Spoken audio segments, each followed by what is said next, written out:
Hello students.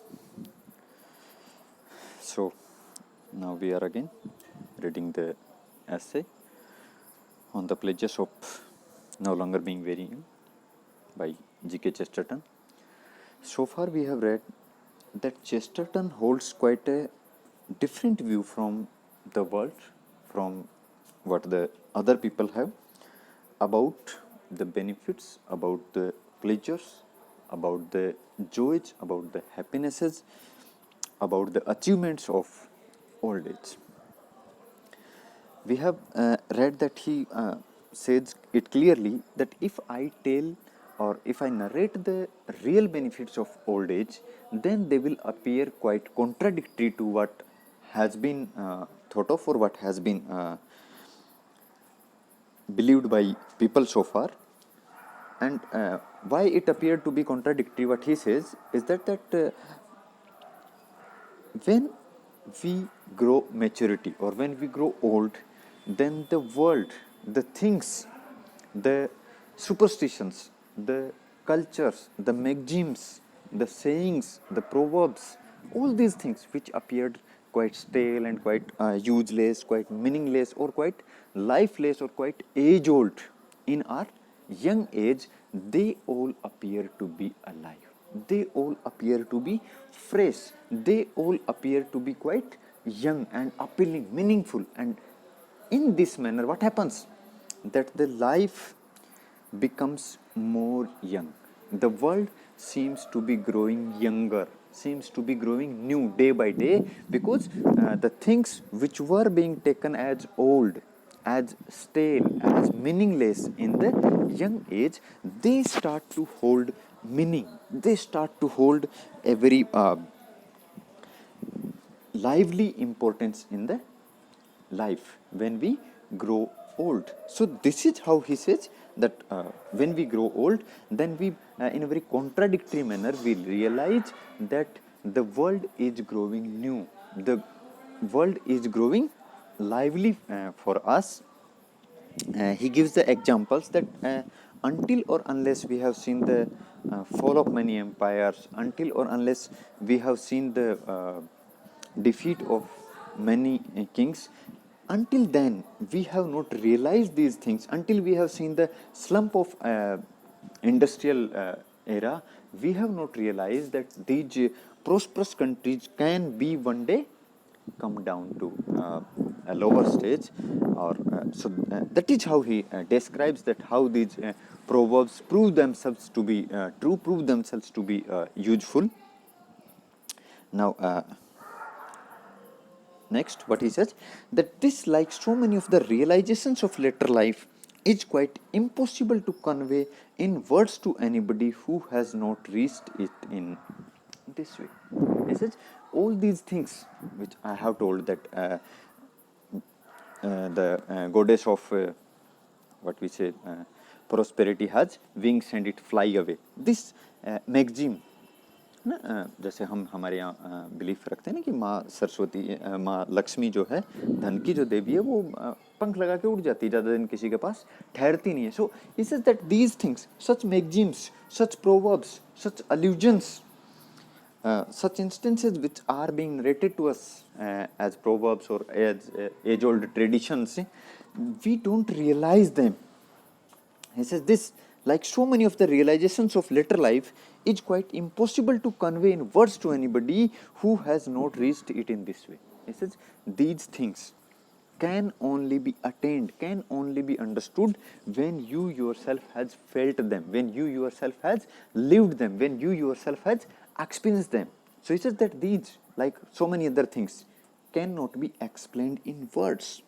If you try to preach these things to someone, if you try to narrate these things to someone by way of words only, then again, like the proverbs themselves, they appear meaningless. They won't hold any meaning to them.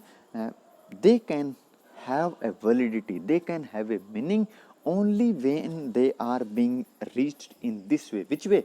By experiencing them, by living them, by interacting with them in this way. It is like a difference of dimension on plane. in which something which the young have long looked at rather wearily as a diagram has suddenly become a solid. Isn't it? It's something like a difference of dimensions or on plane.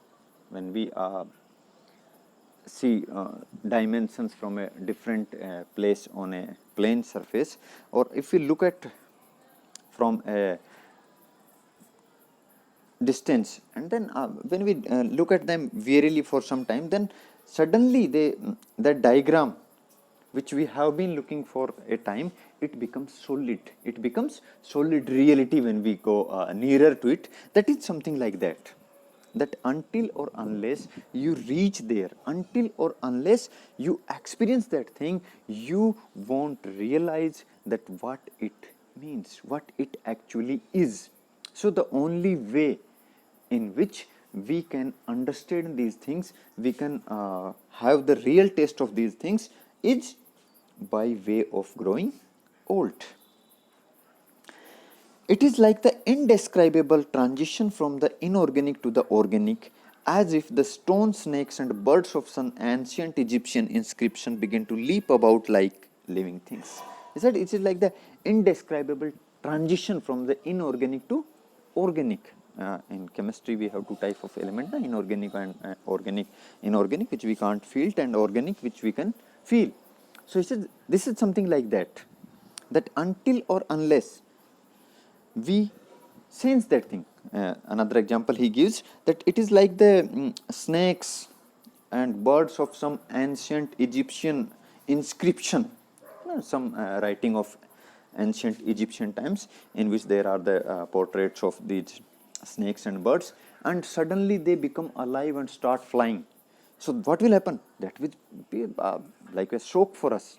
ये अगर ऐसा हो कि आप कोई book पढ़ रहे हो और उसमें जो ड्राइंग्स हैं स्नेक्स की या बर्ड्स की जो हैं, और वो अचानक से उड़ने लगे lively, suppose means that is why he is the word ancient Egyptian words, क्योंकि भाई आज जो भी वर्ड्स हैं बर्ड्स हैं उनको आप जानते हो, आप पहचान सकते हो कि उड़ते हैं, लेकिन अगर आप ड्रैगन के बारे में बात की जाए तो आपको लगता है कि this is something mythological and this is not true. लेकिन अगर आप वो बुक पढ़ रहे हो और उसमें जो ड्रैगन का डायग्राम है बाई चांस वो उड़ने लगे, then what will happen? You will realise, you will accept it that yes, dragons are there, they exist. So he said that this is something like that, that when you are reading the inscriptions of some ancient book and then suddenly they leap about of that book, means they come to life, then what will happen? Then you will realize that thing, that oh yes, this is what is happening. The thing was a dead maxim when we were alive with youth. He says that thing which we realized later in our life, it was what? It was a dead maxim when we were living with the youth, our own youth. When we were young, then that thing, that idea, that proverb, that maxim was a dead thing. Even as we are dying, it becomes a living maxim when we are nearer to death. Look at the paradoxical things. कितनी विरोधाभासी बात है कि वो जो चीज थी वो डेड थी हमारे लिए कब? when we were living, when we were alive, when we were young, when we were full of energy, then that thing was lifeless, it has any energy. But when we are coming nearer to our death, then that thing has become alive for us. वो जो चीज थी, वो जो मैगजिम थी, वो जो proverbs थी, क्यों? क्योंकि उसका रियलाइजेशन हम तब कर पाए when we have attained maturity. So until and unless that point, what was happening? क्या हो रहा था कि हम जो है वो उस चीज को रियलाइज नहीं कर पा रहे थे, इसलिए वो हमारे लिए एक डेड थिंग थी, लाइफलेस थिंग थी, मीनिंगलेस थिंग थी. But when we grow old, when we have reached nearer our death, then that thing has become full of life for us.